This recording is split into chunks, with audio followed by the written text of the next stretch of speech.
Hi, everybody. Duke Rumley with Sober AF Entertainment.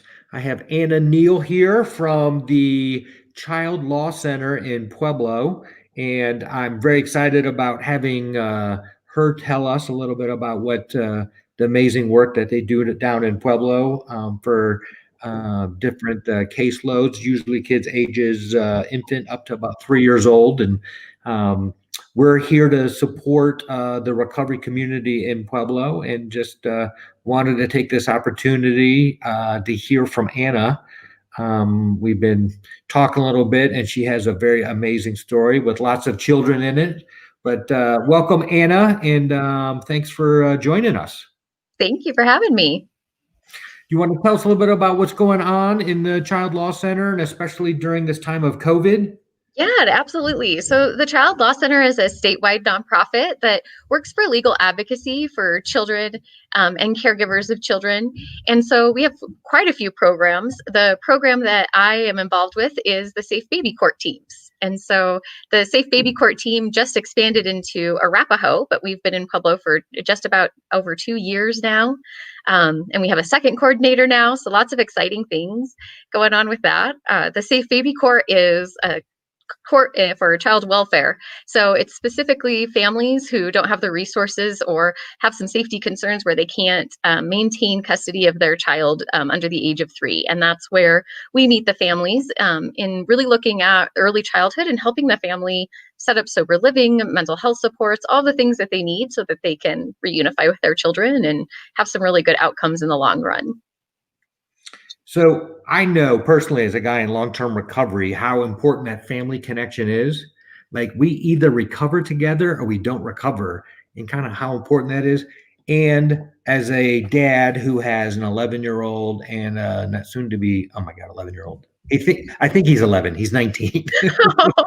So he's 19, and my daughter's 22, soon to be 23. And I was just saying, I was blessed to be able to have my kids go through the Betty Ford Children's Program.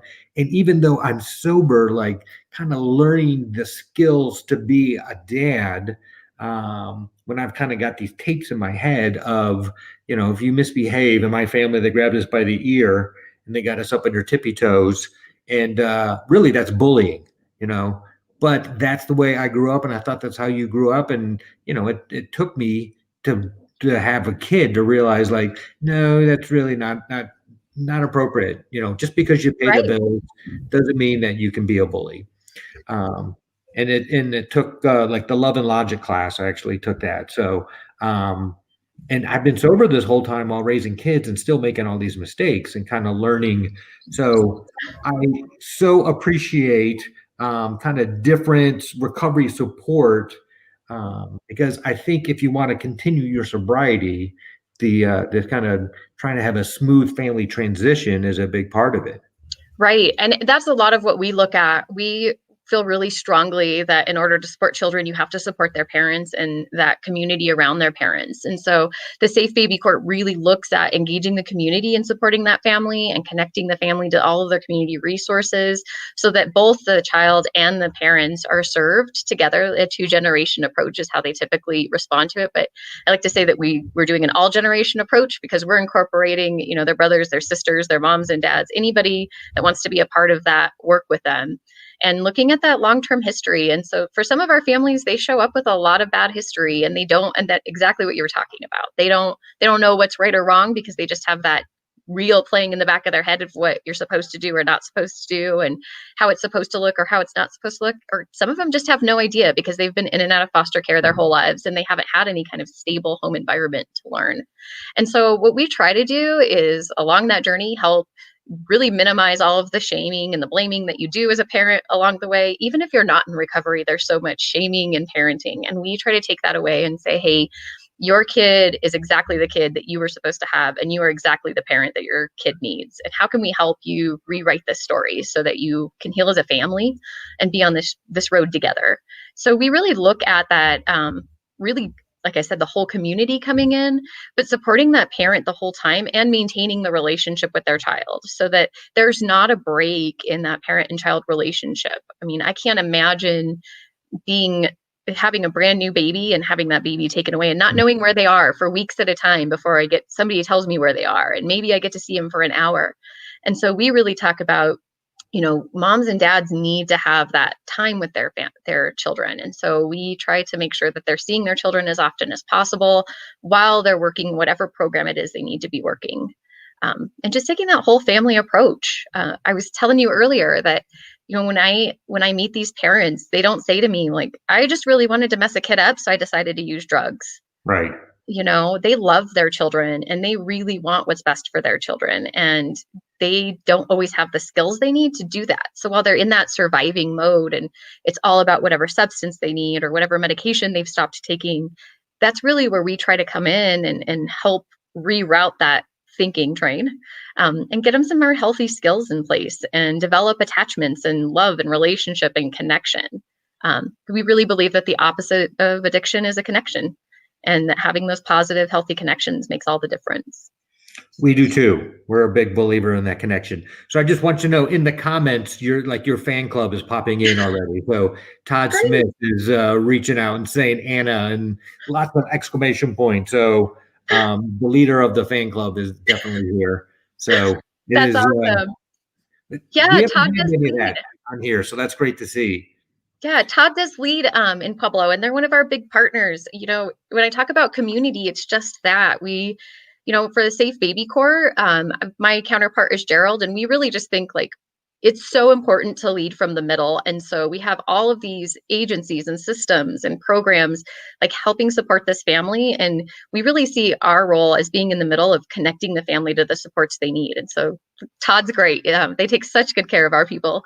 And so that's one of the things that I really enjoy about this is we're connected to so many different treatment providers, peer supports and groups and sober living programs that it's just nice to be able to have all of us in that space. So we have like a stakeholders group where we meet every month and we talk about what we're seeing in these cases, but what is always true is that what we're seeing in these cases is happening for families all over the community. And a lot of times we're able to make partnerships that can prevent people from coming into child welfare, that can, help the friends of the people that we're working with. And so we really believe that if we can offer a hand to help, we need to do that. So whenever possible, we try to make those warm handoffs if we're not the right door. So what we were kind of talking about this, what are some of the other treatment providers? We were, saying, look, we all know because of COVID, everyone feels isolated. And, we were talking about some of the successes that you have been seeing, kind of a wide range of services, because people have pivoted and become a little more virtual. People are finding recovery. Yes, absolutely. I am so proud of Pueblo. And I just love to toot our little horn because they like to put crazy things in the media about us. But I am here to tell you that when all of the shutdowns happened, I had so many people still engaged in their services. And I saw Health Solutions and Crossroads and Front Range and CTS and Friendly Harbor and Addict to Athlete and Veterans Overcoming Obstacles figure out how to make it work. They were dropping off food at people's doors and just checking on them through the window, like, hey, are you okay? I know you're in there. Making these groups work. They wrote grants, and within weeks of the COVID shutdowns, people were getting, smart devices so they could be in their groups. They took down all those barriers to enrolling in services. So I saw such a huge growth in people enrolling in those services and then going afterwards, right? Because we always say oh, we can get them to enroll, but we can't get them to follow up. That's just not what I see anymore, because the providers have just decided we're going to support you however we need to make it happen. And I've just seen that happen over and over and over again with all of our service providers and treatment providers. I mean, even the mat, they were like, we're going to figure out how to get your mat. We're going to figure out how to get you started. And so I'm just medically assisted treatment, right? Is that what we're talking about? Right. And so they can enter treatment. And then that long-term sobriety, I see so many groups still meeting virtually, still meeting in those, those spaces like the parks, meeting out in public when they can, whatever was possible and still safe. They were still making it happen. A lot of our sober living groups, those are not paid facilitators. Those are volunteers in recovery themselves. And so to see them just be so resilient in a time when it felt like, London was falling, it was a great experience for me as a community professional to see our community just kill it, really. I feel Right. like we did a really good job. Because sometimes it feels the opposite when you see, somebody walking off with all the toilet paper of a grocery store, and you're like, it doesn't feel like we're all in this together when you took Right. all of it. So, when you see kind of the other side of that, the humanity and people sticking up for each other and helping really people when, really addiction is some type of mental health issue when they have lost the ability to say no. Their mind will change its own mind, and then they will either use or they'll go drink again, and then they have this reaction, and they feel they're guilt ridden and they make bad decisions. So how do we kind of help stop that, and then to be able to kind of support good decisions? And right now with COVID, it feels so isolated at times. So especially come wintertime, there's Yes. definitely some seasonal depression that can really be a big issue. So um, I am so proud of Pueblo. So I would love to be part of this group that you do. What were you calling it? Stakeholders. We Yes. have a stakeholders team. I'd love to invite you. I'll make sure that I send you that Yeah. invite. And anybody that really wants to come and just talk about like what are those supports for families? Sometimes we're talking about kids, sometimes we're talking about treatment, sometimes we're talking about just resources in the community, whatever those are. And we're all connected in that. And I think that that's what's important is even if you're not directly working with babies or toddlers, you're working with somebody who needs a support system. And so maybe it's lead, maybe it's somebody that needs treatment, or somebody or a grandparent that's taking care of kids. We talk about all those different resources and work together in that space. And so it's like one of those no wrong door kind of policies. Everybody's here and we'll figure out where to get you kind of thing. Well, Sober AF Entertainment would love to help. I've been active in Pueblo. We were there for International Overdose Awareness Day. I actually tried to rent out that movie theater, the outdoor movie theater that's closed at the moment. And we want to show some like recovery movies, and there's Bands in the Backyard is a big music festival. And ideally, we were speaking with them about setting up a sober support tent inside of that event, and we would love to be able to do that if they're able to have it. And just really being able to show people that they can have fun at music and sporting events and all the different events going on in Pueblo. So we would love to kind of help support the Child Law Center any way that we can. Great. Thank you. I'll make sure that you get that. And we want to invite you to the Super Bowl party we're having. So you need to come to Tampa. We got front row seats in front of a TV in Tampa. So it's, anyways. Very cool. I'll definitely not, be emailing you about that. If not, you can watch it online. So we'll also have all of the 3-hour party that we're having online. So very fun. Okay. Yeah, we're trying to figure this out all together of like how do we build community during this time of COVID. And we know overdose is deadly and more rampant now than it's ever been in the history of our country. So how do we kind of support this next generation, especially when there's like no money in abstinence, right? Right. So we're figuring it out. But Anna, I want to say thank you. Love what you do. Like I said, the Betty Ford Children's Program was a great help for me and my kids, and that was ages 7 to 12. Right. So it sounds like your program knows a great deal about them, and it's a great resource. And I think we're all about, if we can recover as a family, your likelihood of staying sober long term goes up, I think, tenfold. So much better that way. And I had mentioned that we had adopted my 2 nephews and niece in this, and we were talking about, what happens when kids experience that kind of stuff. And, I can't say enough about helping them tell the right story, helping them tell the story, that my parents were having a tough time. They weren't well, they were sick, and they loved me.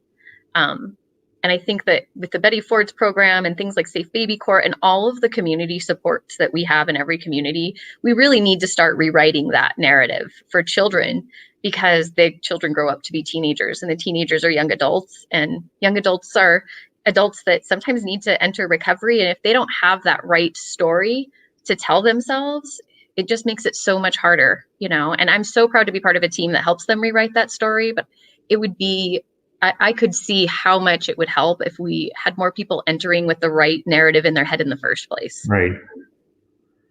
And we also know how hard it is to be a parent. Yes. There's no book. There's not. They don't give you a book, and all of the books that they give you don't match your kid anyway. Right. So. What I've learned is that if I lose my cool, I've lost, no matter what happens. So it's like, and just try to like have a little longer pause, no matter how funny the comment I think is. Like, save this for tomorrow. Well, but there's value too in losing your cool and showing them how you rebound from that. I mean, everybody has emotions. They're meant to teach us things, and how we deal with our emotions in front of our kids is one of the most important things that they learn. What do you do when you make a mistake? And do you still love me if you're not always nice and happy? Those are things they have to learn. And so I think we have to cut ourselves just a little bit of slack in the parenting role. And if you're parenting in recovery, that desire to either have everybody see like, I'm doing great because my kids behave, or I'm going to spoil the heck out of my kids because I missed all that time. It's such a battle for parents. And I think if we were all a little bit more considerate and a little bit more supportive of one another, and stop worrying about who's got a bottle and who's got a boob in their kid's mouth, maybe we would see a little bit better systems. I mean, it's really none of your business unless there's something bad in that they're feeding those kids. So I totally agree with what you're saying. I think we have to be just a little more gentle with parents and a little more realistic with our expectations. Well, I've made more amends to my son than anybody else in my entire 31 years of sobriety. And, I also learned my kids' behavior and responsibility, and a part of that's just a crapshoot of just kind of the kid that you get and what he's going through at that time. And right. But, and that's one of the things that I think parents need to know is our parents in recovery need to know you build resilience by going through things and surviving them. And children whose parents are in recovery that were a part of that experience are stronger than their peers. They rate significantly higher on resiliency scales and screenings because they know how to overcome adversity. They know what struggle and survival looks like. And so being in recovery just in itself makes your kids stronger, because you teach them a skill set that other children don't have. And I don't know if you've been to a lot of universities lately, but a couple of them could use those skills. Yeah. Yes, I have. Well, thank you, Anna. Anything you want us to know besides kind of that there's a community? I know you're also in Arapahoe County. Yes. So we're getting ready to start taking cases there. We have Brandy out there. She's looking to start community work and connect with all the people that are interested in supporting parents that have young children and building her stakeholders groups. We've got that going on. To switch hats, I'm a board member for Addict to Athlete, and I know we're always looking to engage people in active recovery and healthy lifestyles to recover all the things of the past in that journey. And so I know that that's another piece that anybody's welcome to call and talk to us about what we've got going on there. Yeah. Awesome. Well, thank you for this. I would love to be part of the community organization. And if anyone has any questions, you can check out the website, childlawcenter.org. And just know that there are some amazing recovery stories happening in Pueblo. Thank you so much. You got it. Thanks.